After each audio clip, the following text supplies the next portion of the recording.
Gujarat BJP में बगावत हो गई है। नेता कार्यकर्ताओं के तेवरों ने बीजेपी को डरा दिया है। बीजेपी के नेताओं का दावा है कि इस बार टिकट वितरण में मनमानी की गई है। स्थानीय नेताओं की कोई सुनवाई नहीं हुई। दल बदलुओं को जमकर टिकट दिया गया है। कांग्रेस से बीजेपी में आए नेताओं पर दाव लगाया गया है, जिससे स्थानीय बीजेपी नेता सड़क पर अपनी ही पार्टी के उम्मीदवार के खिलाफ उतर गए हैं।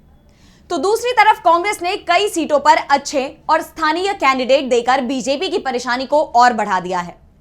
गुजरात बीजेपी में हुई इसी बगावत पर आज हम करेंगे बात। नमस्कार, मैं आराधना। तो कैसे मोदी के गढ़ में बिगड़ रहे हैं बीजेपी के समीकरण? गुजरात बीजेपी बेहद दबाव में दिखाई दे रही है। एक तरफ पार्टी के प्रदेश अध्यक्ष CR पाटिल ने दावा कर दिया है कि हर सीट पर पार्टी 5 लाख से ज्यादा वोटों से जीतेगी, तो दूसरी तरफ पार्टी के उम्मीदवारों का पार्टी के कार्यकर्ता ही जमकर विरोध कर रहे हैं। विरोध का सबसे बड़ा कारण तो दल बदलुओं को मिल रहा सम्मान बन गया है। बीजेपी ने इस बार जिस तरह से गुजरात में टिकट बांटे हैं, उससे पार्टी नेता ही नाराज है। इसका अंदाजा इसी बात से लगाया जा सकता है कि गुजरात में लोकसभा के साथ 5 सीटों पर विधानसभा के चुनाव भी हो रहे हैं, और इन सभी 5 सीट पर बीजेपी ने हाल ही में कांग्रेस से आए नेताओं को टिकट दे दिया है। बीजेपी ने जिन्हें टिकट दिया है, उनमें से 4 कुछ समय पहले तक कांग्रेस में थे, बीजेपी में आए और पार्टी का टिकट भी उन्हें हासिल हो गया।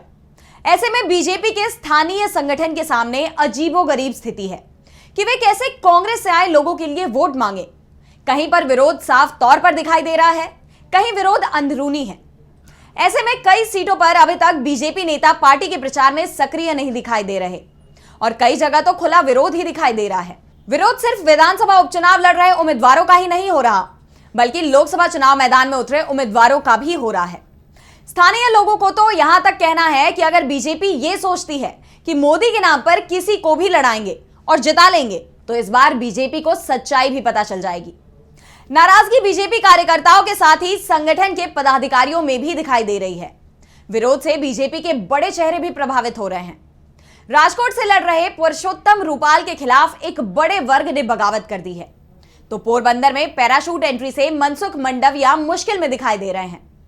वडोदरा सीट पर तो बीजेपी को अपना उम्मीदवार तक बदलना पड़ा, जबकि इसे बीजेपी की सबसे सेफ सीट मानी जाती है। बीजेपी ने पहले वडोदरा से मौजूदा सांसद रंजनबेन भट्ट को टिकट दिया था, लेकिन टिकट मिलते ही उनका विरोध शुरू हो गया। वडोदरा में बीजेपी सांसद के खिलाफ जगह जगह पोस्टर लगा दिए गए। बीजेपी महिला मोर्चा की राष्ट्रीय उपाध्यक्ष डॉक्टर ज्योति पंड्या ने खुली बगावत कर दी, जिसके बाद उन्हें पार्टी से सस्पेंड कर दिया गया। लेकिन जब हालात नहीं सुधरे, तो हाईकमान के इशारे पर रंजनबेन भट्ट ने खुद ही चुनाव लड़ने से इनकार कर दिया। इसके बाद डॉक्टर हेमांग जोशी का नाम घोषित हुआ, लेकिन अब रंजनबेन भट्ट के करीबी जोशी का विरोध कर रहे हैं। साफ है, बीजेपी की सबसे सेफ सीट इस बार संकट में दिखाई दे रही है। पार्टी नेताओं के विरोध के चलते सिर्फ वडोदरा सीट पर ही बीजेपी को टिकट नहीं बदलना पड़ा। साबरकांठा सीट पर भी बीजेपी ने पहले भीखाजी ठाकुर को उम्मीदवार बनाया था, लेकिन उनकी उम्मीदवारी का भी विरोध शुरू हो गया। बाद में ठाकुर ने भी चुनाव लड़ने से इनकार कर दिया, जिसके बाद पार्टी ने शोभनाबेन बरैया को उम्मीदवार घोषित किया। लेकिन साबरकांठा में ठाकुर के समर्थक उनका विरोध कर रहे हैं। उनका कहना है कि साबरकांठा में कोई चल सकता है तो वह भीखाजी ठाकुर है। ठाकुर के समर्थकों ने बड़ी रैली भी निकाली। कांग्रेस ने यहां से पूर्व सीएम अमर सिंह चौधरी के बेटे डॉक्टर तुषार चौधरी को उतारा है। तुषार चौधरी का अच्छा प्रभाव भी यहां दिखाई दे रहा है। दूसरी ओर बीजेपी उम्मीदवार बनाई गई शोभनाबेन बरैया के पति महेंद्र सिंह बरैया कांग्रेस से विधायक रह चुके हैं। वो अगस्त 2022 में बीजेपी में शामिल हो गए थे।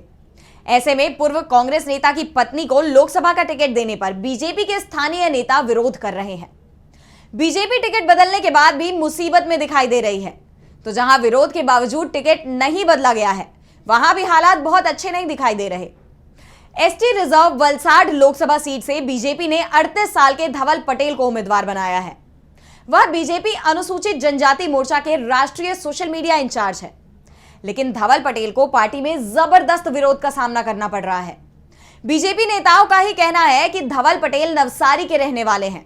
ऐसे में उनकी वलसाड में पैराशूट एंट्री हुई है। उनके खिलाफ काफी पैम्फलेट और लेटर वायरल हो रहे हैं।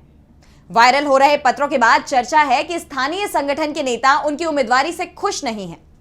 धवल पटेल सूरत में रहते हैं। उनके विरोध का एक कारण यह भी माना जा रहा है। धवल पटेल के खिलाफ कांग्रेस ने वसंता से विधायक अनंत पटेल को मैदान में उतार दिया है। बीजेपी नेता भी अनंत पटेल को मजबूत उम्मीदवार मान रहे हैं। विरोध बीजेपी के कद्दावर नेताओं का भी हो रहा है। बीजेपी ने राजकोट से अपने दिग्गज नेता परसोत्तम रुपाला को उतारा है, लेकिन रुपाला की उम्मीदवारी से यहां पर क्षत्रिय समाज नाराज हो गया है। वो रुपाला का खुलकर विरोध कर रहे हैं। अंग्रेजों के सामने क्षत्रिय समाज नतमस्तक हो गया था, जबकि दलित हमेशा अड़े रहे, वे नहीं झुके। रुपाला के इसी बयान को लेकर गुजरात में विवाद हो रहा है। करणी सेना के साथ साथ दूसरे क्षत्रिय संगठनों ने इस बयान पर आपत्ति जताते हुए रुपाला के खिलाफ मोर्चा खोल दिया है। राजकोट लोकसभा क्षेत्र में क्षत्रियों की तादाद बहुत ज्यादा नहीं है, लेकिन इसके आसपास के क्षेत्र में क्षत्रियों की संख्या काफी ज्यादा है। एक तरफ तो क्षत्रिय समाज जहां खुलकर बीजेपी उम्मीदवार का विरोध कर रहा है, तो दूसरी तरफ बीजेपी नेता भी रुपाला को पूरी तरह से स्वीकार नहीं कर रहे हैं। रुपाला मूल रूप से अमरेली जिले से ताल्लुक रखते हैं, ऐसे में उन्हें पैराशूट एंट्री भी माना जा रहा है। बीजेपी की दूसरी बड़ी पैराशूट एंट्री पोरबंदर में केंद्रीय मंत्री मनसुख मंडाविया की मानी जा रही है। उनके लिए भी स्थितियां बेहद मुश्किल भरी बताई जा रही हैं। पोरबंदर से कांग्रेस ने ललित वसोया को उतारा है। वे स्थानीय और जमीन से जुड़े नेता हैं। मंडाविया मूल रूप से भावनगर के रहने वाले हैं। मंडाविया के सामने न सिर्फ जीतने की चुनौती है, बल्कि बड़े मार्जिन से जीतने की चुनौती है, लेकिन फिलहाल तो उनकी जीत पर ही संशय उठ रहे हैं। गुजरात में बीजेपी ने 2014 और 2019 के चुनावों में क्लीन स्वीप किया था। राज्य की सभी 26 सीटों पर दोनों बार बीजेपी को जीत मिली थी और बीजेपी की तरफ से दावा किया जा रहा है कि इस बार भी वो सभी 26 सीटों पर जीत हासिल करेगी। लेकिन जिस तरह से हालात बदलते दिखाई दे रहे हैं और बीजेपी के उम्मीदवारों को स्थानीय पार्टी कार्यकर्ता ही खुलकर विरोध कर रहे हैं, उसके बाद कहा जा रहा है कि बीजेपी के लिए इस बार गुजरात में आधी सीट बचाना भी आसान नहीं दिखाई दे रहा। कांग्रेस ने राज्य में अपने तमाम दिग्गजों को चुनावी मैदान में उतार दिया है। ऐसे में हालात बदलते हुए दिखाई दे रहे हैं। राज्य में पहली बार बीजेपी की गुटबाजी खुलकर सामने आ गई है। एक गुट का उम्मीदवार होता है तो दूसरा उसके खिलाफ सड़क पर उतर रहा है। ऐसे में अब पार्टी के प्रदेश अध्यक्ष CR पाटिल हर सीट पर पहुंचकर विवाद को सुलझाने की कोशिश में जुटे हुए हैं। स्थानीय नेताओं का कहना है कि इस बार पार्टी ने टिकट वितरण में मनमानी की है और इसका नतीजा भी उसे ही भुगतना होगा। गुजरात में बीजेपी की स्थिति इस बार बेहद खराब बताई जा रही है। ऐसे में बीजेपी नेता जो पहले दावा कर रहे थे कि हम हर सीट कम से कम 5 लाख के अंतर से जीतेंगे, आज वो इस दावे से पीछे हट गए हैं। राज्य में इस बार कांग्रेस और आप दोनों मिलकर चुनाव लड़ रहे हैं। ऐसे में विपक्ष के वोटों में बंटवारा भी नहीं हो रहा, जो बीजेपी की सबसे बड़ी परेशानी बन गया है। और दावा किया जा रहा है कि पार्टी अभी भी कुछ उम्मीदवारों को बदल सकती है। तो आज की हमारी स्पेशल रिपोर्ट में बस इतना ही। अगर आपको ये रिपोर्ट पसंद आई तो वीडियो को लाइक करना ना भूलें और चैनल को सब्सक्राइब कर लें। नमस्कार।